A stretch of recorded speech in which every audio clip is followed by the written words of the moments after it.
Bien, con razón no escuchaba a la señorita que me decía que estoy grabando, pero bueno, pensé que había cambiado el formato.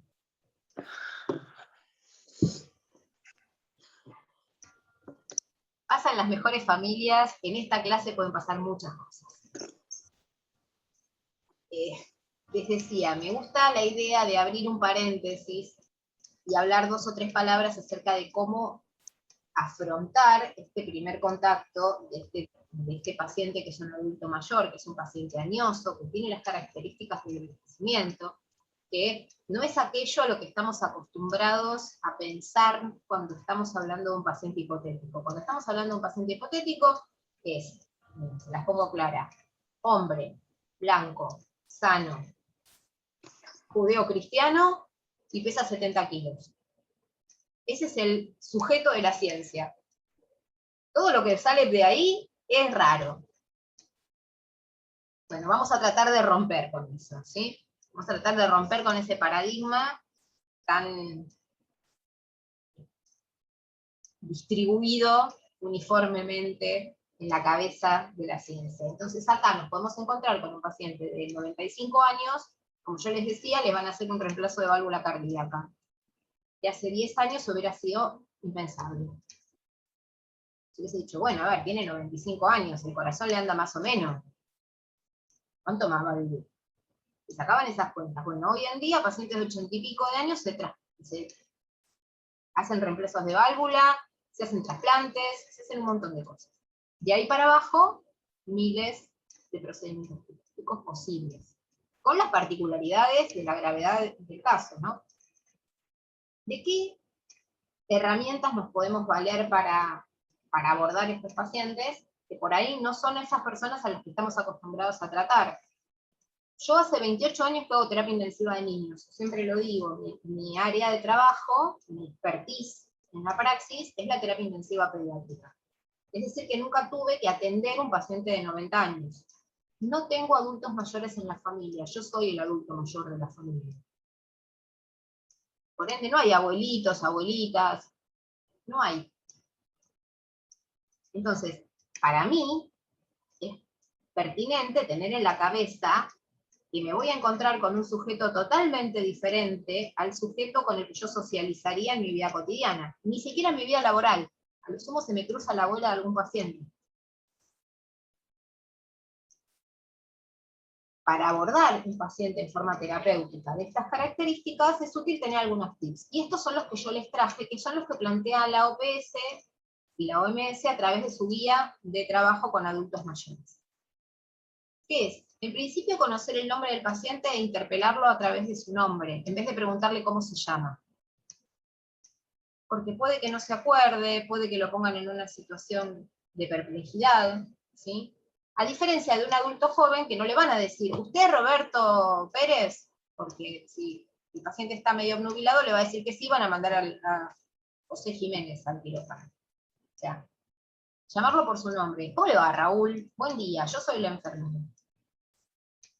Fulana, o fulano, o fulani. Y vengo a hablar un ratito con usted antes de la cirugía. Se sientan o se acercan, yo sé que con esto de la pandemia hay que mantener cierta distancia, pero con equipos de protección de nivel 2 o 3, ustedes se acercan al paciente sin ningún problema. Por ende, acercarse para que los pueda ver, porque a pesar de que el paciente tenga anteojos, no todas las patologías que tienen que ver con disminuciones de la visión se corrigen con lentes. El paciente puede tener cataratas, puede tener un ojo en el que ve y el otro no. La pérdida de visión asociada a la edad, ¿sí?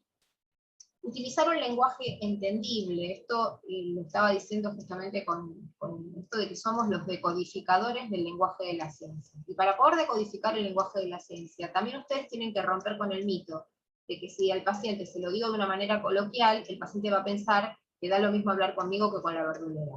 No pasa así. Los pacientes agradecen que ustedes hayan estudiado mucho, y tanto hayan estudiado que puedan llevarlos al lugar del entendimiento mutuo, a acabar con la simetría de conocimiento, a poner al paciente en una situación en la cual sea capaz de tener herramientas de decisión. El mismo trabajo que tengo que hacer yo, leyendo un montón de papers, y después tratando de hacer amena la clase y entendible, es el trabajo que ustedes van a tener que hacer con los pacientes a partir del conocimiento científico. hacer una traspolación de ese conocimiento, una traducción de ese conocimiento al nivel al que el paciente haya llegado, no al nivel al que llegaron ustedes. A mí me ha tocado el caso difícil de tener pacientes o familiares, mejor dicho, de pacientes analfabetos. Y es un desafío hacer dibujitos para que entiendan ciertos procedimientos y ciertas cosas. Y nos pone en un lugar incómodo, porque no es lo que estamos acostumbrados. Estamos acostumbrados a ampararnos en el lenguaje de la ciencia para no implicarnos emocionalmente con lo que le está pasando al paciente también. Es más fácil decirle a un paciente cosas graves cuando uno se las dice en chino básico, y cuando le dice, está tan jugado que estamos viendo si de esta salimos o no. Recordar que los pacientes añosos tienen lentitud en el pensamiento y a veces, aunque el pensamiento vaya rápido como el de ustedes, el habla no va a ser tan rápida. Hay un grado de disartria, de dificultad para articular las palabras, que va pasando con los años. ¿Sí? Hay gente que habla más lento o hay gente más exaltada como yo. A mí no se imaginan lo que me cuesta bajar un cambio. O sea que se los estoy diciendo desde la experiencia personal también. Yo hablo muy rápido. Y después, cuando tengo que hablar con una persona mayor, tengo que bajar 8 cambios, respirar un poco, esperar a ver si lo que digan cayó, se asentó. Mirar al paciente, establecer contacto visual. Esto que si estuviéramos en el aula estaríamos haciendo entre nosotros. Mirando las caras de todo el auditorio, a ver quién es el que está con la cabeza como no entendí nada. Ahí donde tengo que poner el acento. Lo mismo va a suceder con un adulto mayor. Darse su tiempo. En una sillita, sentarse en la otra. Darle tiempo a que madure lo que está diciéndole y pueda repreguntar, porque si ustedes les vomitan la información, no le va a quedar nada al paciente. Si tiene un familiar al lado, por ahí el familiar al lado, si es un poco más joven, les puede ayudar también en los tiempos del paciente, ¿no? También puede volver sobre el tema cuando ustedes ya se hayan ido, porque no se pueden quedar toda la guardia sentadas al lado de un paciente.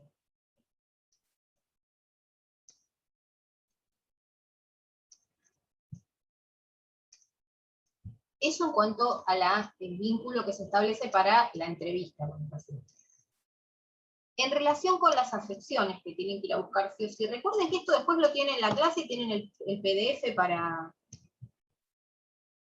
por si no quieren tomar notas ahora o lo que ustedes quieran, que les quede más cómodo. En un paciente añoso es como comprarse un auto viejo, valga el horrible y mecanicista ejemplo. ¿Sí? Pero ya va a venir con ruiditos agregados. ¿Vieron? Ya le sopla la junta, le hace un poquito, le valvulea un poquito, el tren delantero medio que me hace un poquitito de coleo un poco. ¿Sí? Bueno, lo mismo nos va a pasar a nosotros. O sea, nadie está libre, salvo que se mueran jóvenes, de envejecer y tener afecciones. De cómo manejen su vida de jóvenes, será que tantas vayan a tener de adultos mayores, pero alguna va a haber.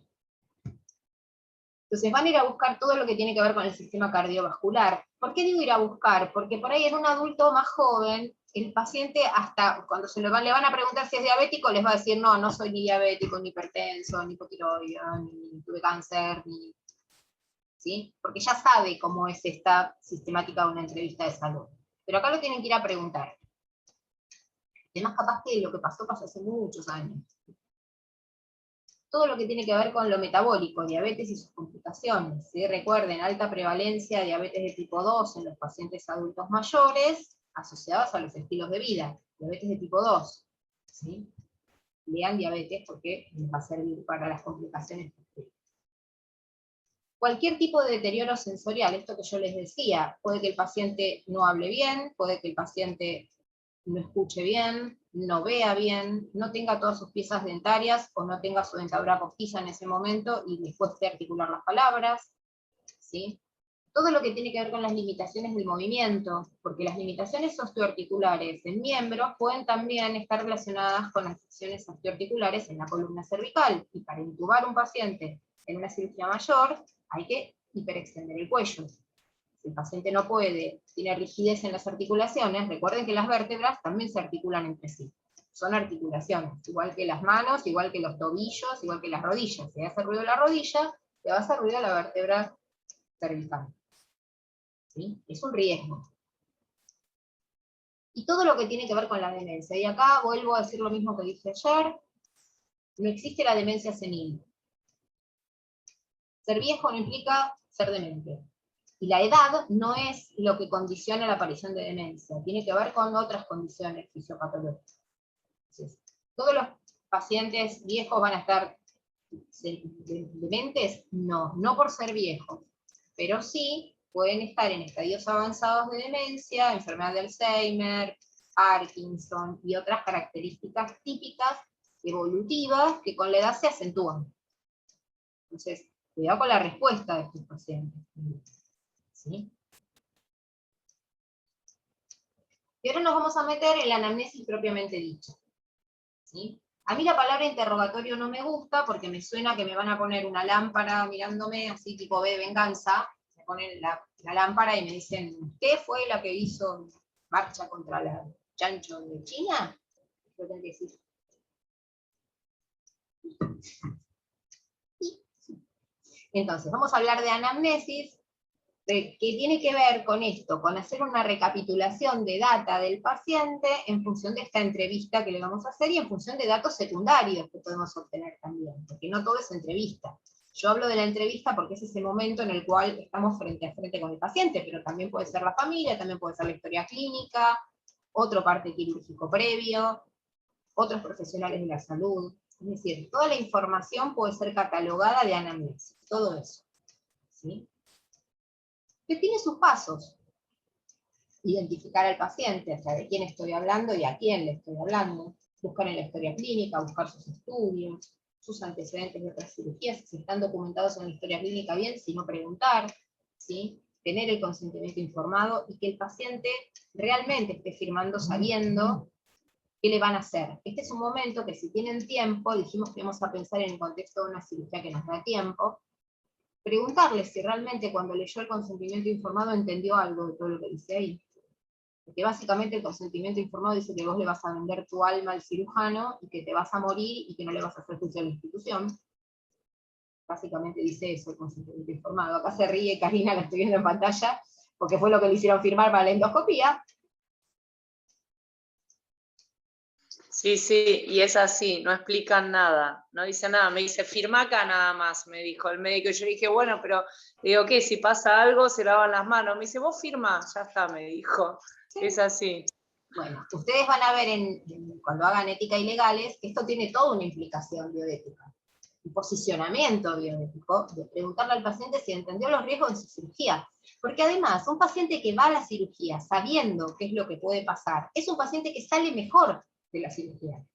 Cuando se está despertando y está en una nube, está en Narnia todavía, si entró sabiendo que le iban a cortar una pierna, que le iban a poner un drenaje, que le iban a hacer determinados procedimientos que pueden ser limitantes por el resto de su vida. Vamos de una cirugía maravillosa, no me pasó nada, salí mejor de lo que entré, a salí mutilado. Y mutilación puede ser que me saquen el apéndice. Mutilación puede ser que me saquen la vesícula, por más que salga mejor el paciente de lo que entró. Le sacaron un pedazo del cuerpo. Y esto no es algo menor. Cada uno lo vive, va a haber quien diga, ay, qué bueno, me sacaron el apéndice, me voy a Machu Picchu, me voy a la selva, me voy al desierto de no sé dónde, y ya está, no tengo problema, porque no tengo apéndice, no tengo emergencia. Listo, fantástico. Y hay quien diga, era un pedazo de mi cuerpo, y ahora siento que me falta algo. Una mirada y otra mirada opuestas. Igual de válidas. ¿Sí? ¿Qué pasa con mi pantalla? Cuando tenemos poco tiempo o queremos tener bien organizado qué es lo que vamos a preguntar sí o sí, qué es lo que no nos tiene que faltar, tenemos una mnemotecnia. Vamos a hacer una anamnesis amplia. Esto yo lo modifiqué de la TDS, que es el curso del Colegio de Cirujanos de Trauma de Estados Unidos. Maravilloso curso, hermoso. Para situaciones críticas. Pero a mí me parece re piola que tengan un ordenamiento para cada cosa. Y este ordenamiento nos hace que no nos olvidemos de lo básico. O sea, el paciente se está yendo, tipo que ya lo está empujando el camillero al quirófano y yo necesito preguntar 4 o 5 cosas útiles. tengo la historia clínica amplia, la anamnesis amplia. Tengo tiempo para sentarme a charlar con el paciente, igual la uso de ayuda de memoria para no comerme nada en el montón que estoy hablando, ¿sí? Que estoy escuchando. O sea que en ambos casos, sea que esté muy apurado, sea que tenga mucho tiempo, pero el tiempo también me diversifique, y lleve a otros lugares, me empieza a contar el paciente la historia de su vida, ¿a dónde vuelvo? Vuelvo acá. ¿Qué necesito saber sí o sí en el prequirúrgico de este paciente para poder utilizarlo en el post? Si el paciente es alérgico a algo, lo tengo que dejar bien registrado. Hay gente que es alérgica a los antialérgicos. Me tocó tener un paciente alérgico a la difendramina, que es el Benadryl. Alérgico a un antihistamínico. No, hacémela fácil. Séte alérgico a la, no sé, la amoxicilina. No, a lo que te tengo que dar si tenés una crisis de alergia. ¿Sí? Pero puede pasar. La medicación habitual o medicación nueva. Y esto es sumamente importante, porque después vamos a discutir el nada por boca. ¿Sí? Nada por boca es no te zampes un desayuno antes de la cirugía. No es no tomes 2 traguitos de agua para tomar el anticonvulsivante que tomás todos los días. ¿Se entiende? No recibe la medicación el paciente porque está ayunado y empieza a convulsivar en el quirófano. La convulsión es por algo de la anestesia, es algo del paciente, es isquemia cerebral asociada al acto quirúrgico, o es una convulsión porque no tomó el anticonvulsivante. No lo puedo saber.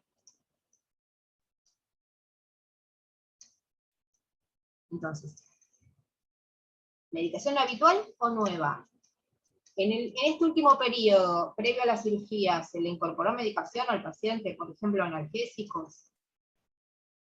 Ahora no lo tomó, porque sí, el analgésico lo puedo suspender porque después le van a dar analgésicos intravenosos al paciente durante la cirugía y después. Pero hay ciertas medicaciones que ante la duda, inclusive, ante la duda, consulten si costo-beneficio no es mejor que las reciban igual con un traguito de agua. ¿Ustedes saben cuánto jugo gástrico producimos por hora? Chan, chan, detallecitos interesantes a la hora del almuerzo. Entre 1 o 2 mililitros por kilo de peso. O sea que si pesan 50 kilos, su estómago mínimo tiene 100 mililitros de jugo gástrico. Por supuesto, no es que se va quedando, ¿sí? No es que lo produzco por hora y se queda ahí. Va al duodeno, va al intestino y sigue su camino. ¿Sí? Se reabsorbe en forma de agua, los electrolitos harán su trabajo en el riñón. Pero digo, tenemos un poquito de líquido en la cámara gástrica. No es que estamos en ayunos y se nos chupó el estómago, entonces no pasa nada y no estoy en ayunas, tengo la panza completamente vacía. No, en realidad hay un poco. Y el ayuno prequirúrgico tiene que ver con la manipulación de la vía aérea y los reflejos protectores de la vía aérea. En una cirugía programada, el paciente, para disminuir el riesgo de broncoaspiración durante la intubación y la laringoscopía, se le pide que esté en ayunas. El paciente se lo llevó puesto el 177 en la puerta de la facultad y fue corriendo a que le operen la cabeza porque le está sangrando el cerebro, y damos por sentado que tiene la panza llena. En trauma damos por sentado que todos los pacientes en cirugía de emergencia comieron recién. Entonces, ¿qué tiene que hacer el anestesista? Ser más cuidadoso con la forma en que va a proceder a la intubación. Pero ese es el objetivo del ayuno. Por eso vamos a discutir algunas cuestiones del ayuno y yo les voy a acercar algunos protocolos distintos que en situaciones controladas funcionan muy bien. Hoy los vamos a nombrar para que los conozcan. La P es de patologías, enfermedades previas, es diabético, es hipertenso, es hipotenso, es EPOC. Parece EPOC, pero no lo sabe. Lo pueden poner con un signo de interrogación. Tiene síntomas y tiene clínica de EPOC. Yo siempre uso esto porque es visible. El paciente EPOC tiene una fisonomía florida, que si la conocemos lo podemos sospechar. Bueno, ese paciente no va a responder igual a la deprivación o no deprivación de oxígeno, o a la retención o no retención de dióxido de carbono. Ya les voy tirando los datos que tienen que ir sabiendo. La LI, porque ya me lo preguntaron, es LI de libaciones, por eso es amplia, si no suena ampla. ¿Sí? Tiene que ver con tanto intolerancias alimentarias, saber si el paciente es celíaco, si es diabético, si es alérgico a la lactosa. No es alérgico a la lactosa, en realidad no es un ternero.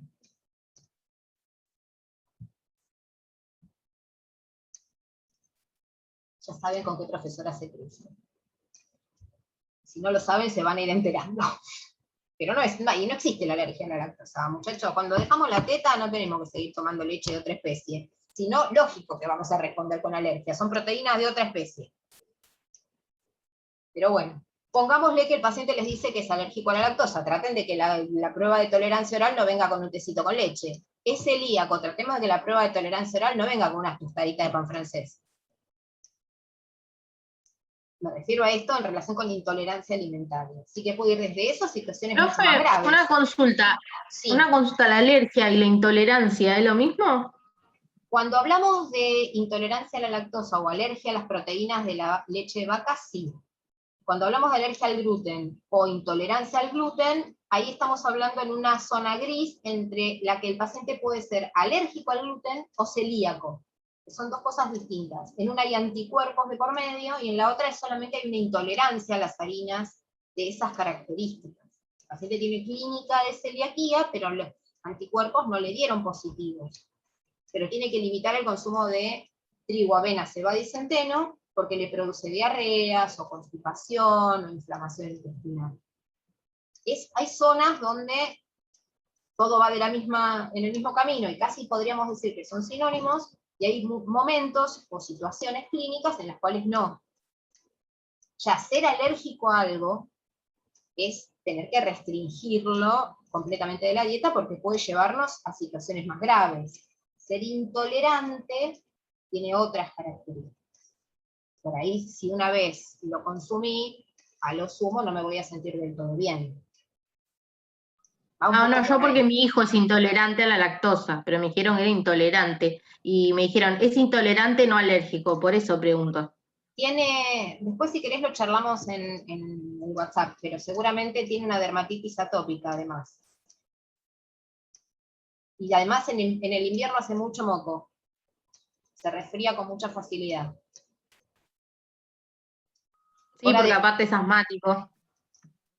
Y es alérgico a medicaciones también. Hora de probar con leches vegetales. Pero después si querés me mandás un mensaje y te puedo referir a gente que sabe más que yo de esto. Bueno, gracias, profe. Pero tiene más que ver con esto. Suprimida la causa, el paciente mejora muchísimo. Ese es el punto. No es que es la leche sí, pero el yogur no. Es la proteína de la leche. Está jugando con todo esto, está generando toda esta sintomatología. En libaciones también establecer si el paciente cumplió con el ayuno prequirúrgico, no cumplió, y si no cumplió fue porque